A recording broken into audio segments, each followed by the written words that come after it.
Hi everyone! Welcome back to my channel. My name is Moira, and for today's video, I am going to show you how I study. Some of you have suggested this video idea in the comments, and I would be glad to share a few tips or tricks, if you could call it that. But before we get into the video, I would first like to say that if you're looking for an easy way out of studying, then this video ain't it. I'm just gonna show how my preferred method of studying is. And let's face it, you could research studying hacks all you want. But if you yourself don't have the determination and the willingness to actually put in time and effort in studying, then I can't help you. Wow, may pa ganon. But if you're actually interested and motivated to become a better student, then just keep on watching this video. Let's go! Woo! So, the first tip, this is like the most obvious tip ever, is to listen to your teacher. Baka sinasabi niya sa akin, malamang, ano pa ba? When we're inside the classroom, sometimes we tend to zone out. When you actually make an effort to listen to your teacher, reviewing for a quiz or an exam actually becomes easier because you could remember what the teacher was really saying at that point, because sometimes they say things that are outside of the notes. Tapos mamaya yun pala yung kasama sa quiz, whatever, ganon. Although I know that sometimes it can be difficult to stay engaged in class. So sometimes what I like to do is I sit up straight. I think posture has a lot to do with confidence. So kapag nag-sit straight ka, parang feel mo na, talino ko.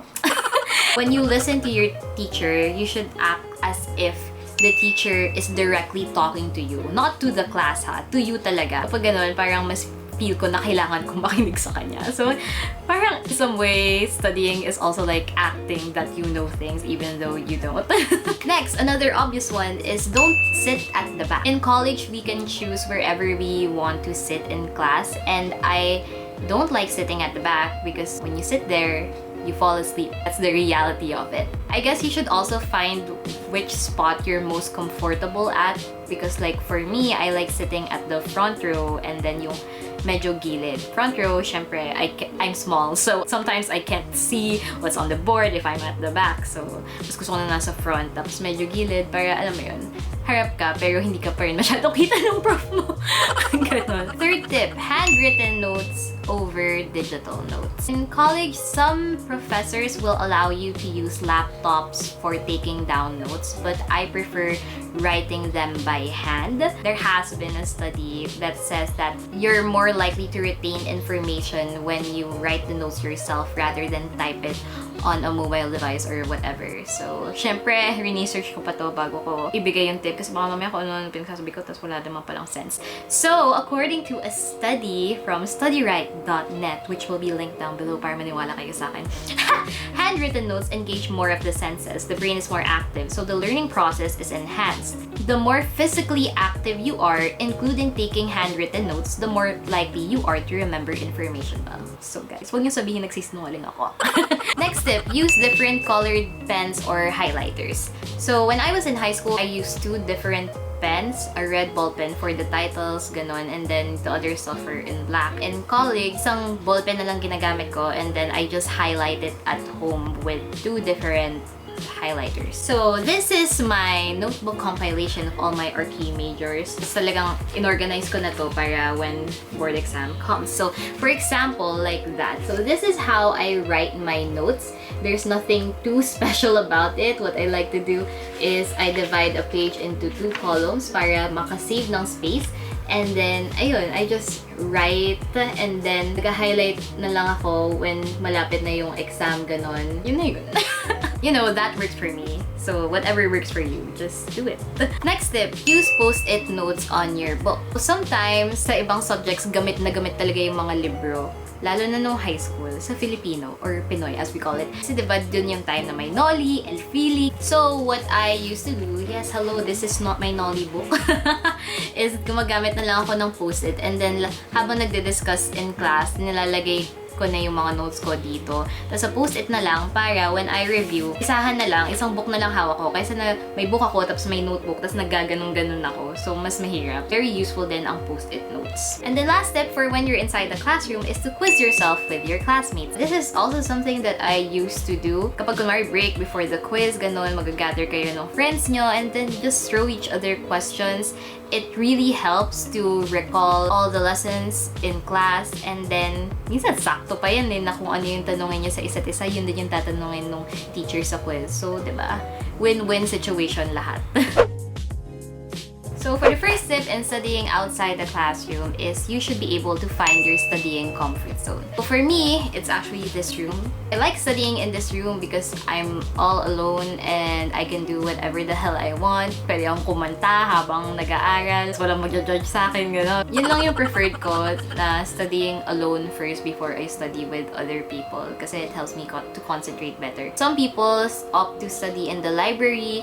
Okay din naman siya, pero kasi minsan for me, kung nasa library ako, tapos nandun lahat ng mga kakilala ko, gano'n. Parang isang usap lang nila sa akin wala na yung studying. Magchichismisan na lang yan. Some people also like studying in cafes, like Starbucks, whatever, gano'n. Kasi wala akong pera eh. So, whatever. So, yun, you should be able to find your studying comfort zone para ma-maximize yung concentration mo, makapag-focus ka better. Ayun. Next, study with a chair and table, not on your bed. Now, I'm actually very lucky to have my own desk here in my room. Ayan, nandun siya. Mapapapanood nyo yun sa room makeover ko. Yes, plug!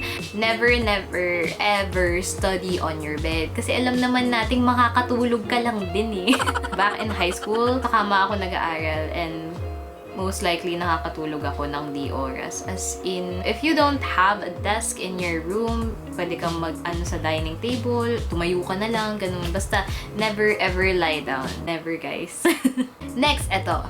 Hide your phone. Whew! So, minsan kapag nag-review ka parang naka-isang page ka pa lang, tingin ka na agad sa cellphone mo. Tapos mamaya yung break mo, nagiging 30 minutes na, tapos di ka na pala nag-aaral, nanonood ka na ng YouTube. As in, sobrang pahamak talaga tong phone minsan eh. Sometimes, kapag naiinis na talaga ako sa sarili ko, kunin ko yung phone ko, itatago ko siya sa drawer na yon, as in, tago ko siya, tapos iwanan ko siya doon, tapos yun, makakapag-concentrate na ako. Iwas din sa temptations pag may time. Ito, another tip which some of you might not want to hear, but it's to stop belittling minor subjects. Kapag minor subjects, madalas mong marinig, minor lang yan eh, ano ba yan? Feeling major? Parang minsan kasi feel natin that since it's a minor subject, hindi siya ganun ka-importante. Hindi eh, dapat mag-aral ka pa rin para sa minor subject mo. And honestly, sa panahon ngayon, wala na rin namang major or minor eh. Parang lahat sila kailangan mo talagang effortan kung gusto mong pumasa sa lahat sa kanila. Next, a very important one. Start studying at least 2 days before.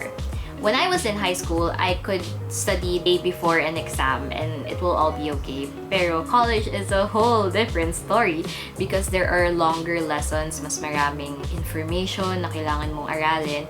So, yeah, I really have to study 2 days before kasi hindi rin maganda na kinakram mo yung inaaral mo. What I like to do is bibilangin ko muna kung ilang pages yung kailangan ko aralin. For example, I have to study 8 pages. The first 4 pages, I'll study 2 days before. And then, the day before, I'm gonna study the second set. And then I could just easily recall the first set kasi kakaaral ko lang sa kanya the day before eh. It really works for me. Although, if you feel like you need more time to study, schedule nyo na. The important thing is you do it bit by bit and not all at once. Kasi information overload talaga siya. Okay, next! Ito na talaga kung paano ako mag-study. Ito lang talaga yung ginagawa ko. The first thing that I do is, syempre before, wala pa yung mga highlights. So, binabasa ko lahat ng notes ko. As in, basa lang. Wala mo nang memorize or anything. Babasahin ko lang, iintindihin ko siya, tapos i-highlight ko yung mga important, ganun. As in, isang pasada. And then, the next round, babasahin ko na siya page by page. So, for example, kung ito yung first page ng babasahin ko yan ulit lahat. Basa.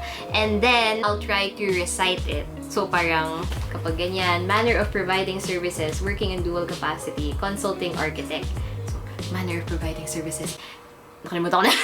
Manner of providing services in dual capacity, consulting architect. Basta ganun.